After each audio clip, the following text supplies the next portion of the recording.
Hey, soul survivors, I want to share a story with you that I heard today. It was about this person, this guy. He goes to church and he's with his wife, and his phone goes off, and he didn't realize that it wasn't set on vibrate. So everybody looks at him and just fills him with shame. Like, how could you do that? And then on the drive home, his wife is giving him such a hard time, how he interrupted the service and on and on and on. So the guy gets really upset.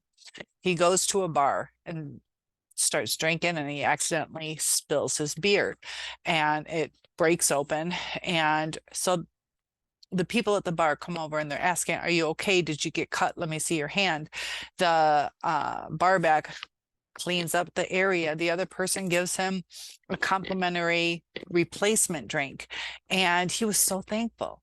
So, how we handle certain situations makes a huge difference. That the narcissist fills us with shame. They scold us, they project onto us, and it ruins your day after day after day. That things can be handled in a different way. That the people at the church, they didn't know what was going on. Was he purposefully being rude? So if they gave him a chance without making him feel like that, hopefully he would learn the lesson on his own. But people really hurt each other based on their reactions. And I know a lot of you are hurting. A lot of you want revenge. It's kind of a conflict where you love them, but then you hate them at the same time. It's okay to be angry. It is okay to be angry. But instead of focusing on the revenge, to focus on ourselves and to not let them win, to not let the narcissist crush us, to understand what our self-worth is. And right now we're hurting so much. We're going through a lot of brain fog. Hopefully you haven't had COVID brain fog too on top of it. Also the stressors of life. And realize that things won't get better if you focus on the narcissist, whether it's revenge or getting them back, that you focus on yourself. So if it's meant to work out, some of you want that. If you work on yourself, you're going to set the right kind of boundaries. And then it works out whether they're supposed to not be a part of your life or be a part of your life. But to give up on yourself. I know a lot of us hurt so bad. And if you were lonely today, did you reach out to somebody? Did you call somebody? I know sometimes just a text or whatever, but to have a deep conversation, sometimes we crave that so much. And we can get really lonely because we've been isolated in the relationship because we didn't want to upset the narcissist. And we lost a lot of connections with people. And we're trying to find who we are again. And I want you to think back about all the things that made you happy. Have you done those? Like the things that make me happy are just dancing, hanging out with people. I like large groups for like a good amount of people. I need to practice the one-on-one relationships, which I've been doing. But there's a lot of things that go on in our heads that affect the way we lead our lives. So we can go down this path of destruction, or we can go down the path of healing. But healing hurts sometimes. It's like ripping that bandage off, and we can do it quickly or we can do it slowly. Either way, it's going to be pain. But it's nice to get it over with. And if we can look at the pain we went through and realize what we went through was not our fault. It was a reaction to the narcissist just searching for something that's not there. There's no perfect person. And their entitlement or false sense of self really hurt us. But we can either get stuck in the past and miss out on today. Today, did you take the time to enjoy your day? I kind of did. I kind of didn't. It's hard. We have to purposely do it. I'm looking forward to July 4th. I'm going out with my sister. I love swimming, so it's going to be a beautiful day. I noticed today, it was kind of interesting. I was trying a new challenge. I want to bring some really kind of cool type of videos to you where I edit them a lot more. And I've been a little uptight today, and I realized I don't feel so uptight. I'm challenging myself. And it was a nice break. It was like a 2-hour break where I'm trying to learn something new and I'm getting caught up in what I'm doing. And it gave me relief. So if you are struggling, if you can let yourself live in that moment, that will give you relief. Every day there's challenges. I have good days, I have bad days. I'm still in the healing process. I know what to do. It's easier said than done, but it's gotten so much better when I started to let go. If we hold on to this hope, we get caught in a sense of anxiety. So you let it go. If it happens, it happens. And we have to know who our person is the best thing for us. But if that's what you're hoping for, the growth that you do they match your growth? When you get stuck,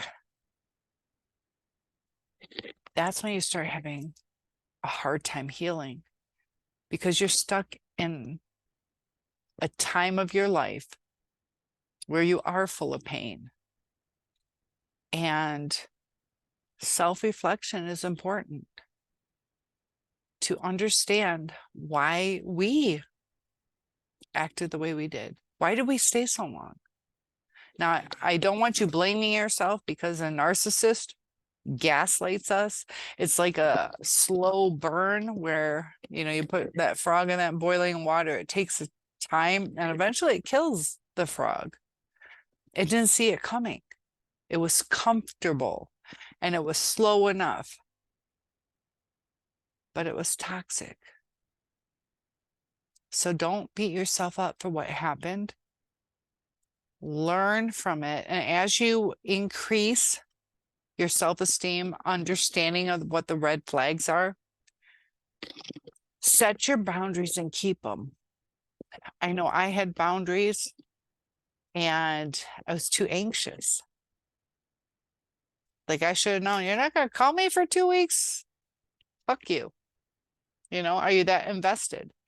And, it depends on where you are in that relationship, but all the ghosting and, eventually you're going to feel like you have abandonment issues. Did you?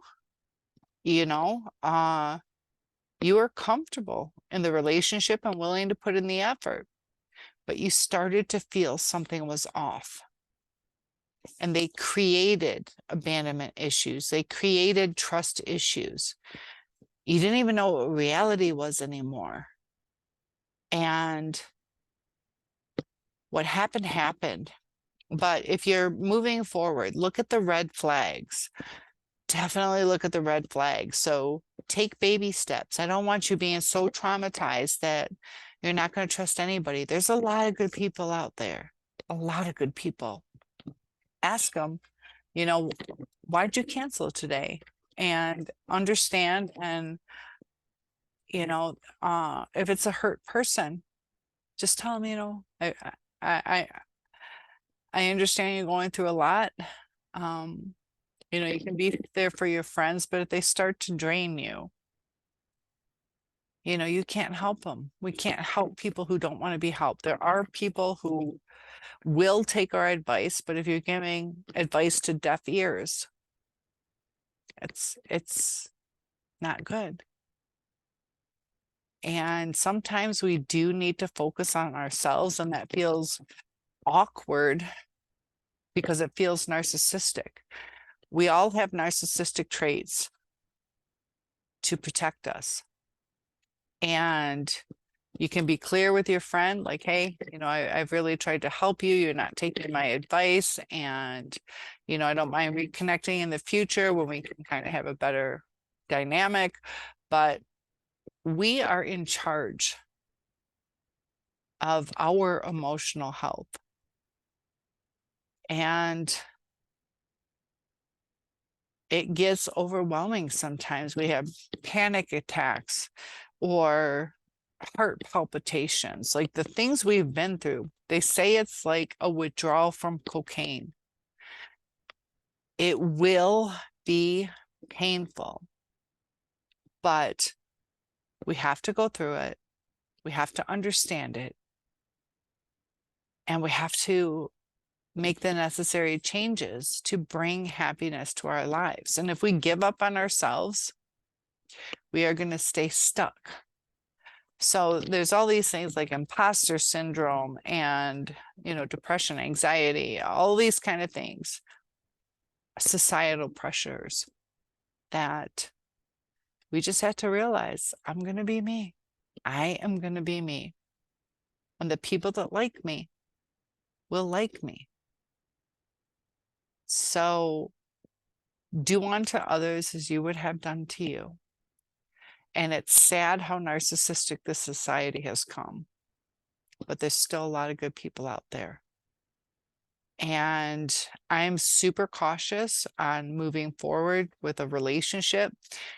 I'll be 53 this month. It's also hard to find somebody at this stage of life, but if it's meant to be, it'll be. If I get myself out there, I have a better chance of finding a husband. If I stay at home, there's no chance. So are we taking the steps to just enjoy life and let life happen? Or are we secluding ourselves? So I hope you guys go out, enjoy the 4th of July. I know I will do that. And one-on-ones are available. Topic requests are welcome. And I'll see you in the next video. I know it's hard, but I care about you guys. And anything you want to learn more about, let me know. I'll see you in the next video.